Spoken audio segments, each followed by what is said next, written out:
ranar 10 ga wannan wata na Nuwamba 1900 a shekara ta 2022 da misalin karfe 10 na safe wasu bayan Allah Husaina Rabe da Basira Umar da Khalid Ibrahim da Zainab Ibrahim dukansu magidanta ne masu 'ya'ya waɗanda suke makaranta wacce yake ta Shargalle a ƙaramar hukumar Dutse sun kai ƙara a police station na Dutse cewa wannan bawan Allah wanda kuke gani Umar Isa na shekara 25 malamin makaranta wanda yake zaune a garin ƙaramar hukumar Mashi a lokuta daban-daban ya yaudari 'ya'yayensu waɗanda suke ɗaliban shi ne 'yan makaranta da yake koya musu su wajen guda 5 inda kuma lokacin da muke gudanar da bincike aka fahimci cewa lallai ya ɗauki waɗannan ɗalibai kuma inda ya lalata da su ta hanyar sa hannun shi sa musu ɗan yatsa a gashi a nan kuma ba musu yake ya sunanka?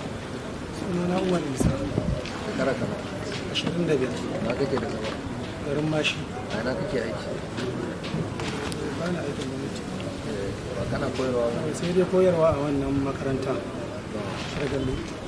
an ɗauke ka a abin nan part time ko me? an ɗauke ni ne full time daga karfe 8 na safe zuwa 12. suwa suka ɗauke ka? wasu mutum biyu ne, Wale da Anti Vivian. ka ringa koyarwa private school ce? Private school.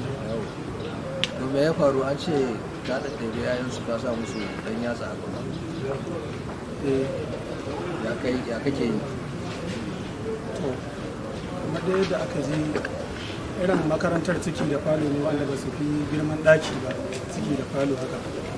To a falon nan ne ajin da muke zama da yaran baki ɗayansu. To daga cikin ƙuriya babu kowa shine nake kiran su wannan yaran guda 5 nake amfani da wannan daman har nake taba a jikinsu, nake taba gabansu. me kake musu? to ana cire masu a baya ne, in cire masu wandonsu in dinga taba gabansu. to in ka taba me kake ji?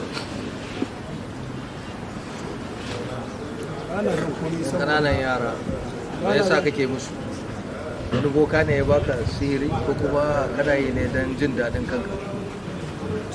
babu boka ko malami ko wani wanda kana yi don jarraba ce?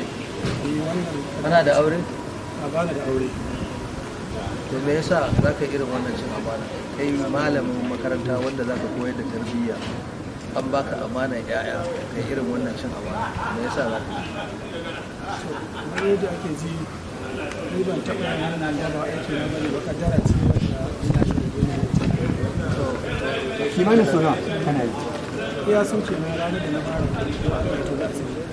a wannan gaba muke so mu jan hankali musamman ga ma'aikatan ilimi a kwanan nan wani abu da ya faru a jihar Kano inda wani malamin makaranta irin wannan na private school ya kashe wata yarinya har lahira shi kuma ana yanzu mun samu wani shi kuma abin da yake yi kenan. Lallai ya kamata a ce ana gudanar da bincike da screening, kai ya kamata a ce har test na kwakwalwa a rinka ɗaukan mutanen da za a ɗauka su koya wa 'ya'yanmu karatu a makaranta. Ba haka ba za mu yi ta fuskantar irin wannan barazana da waɗannan matsaloli da suke damu.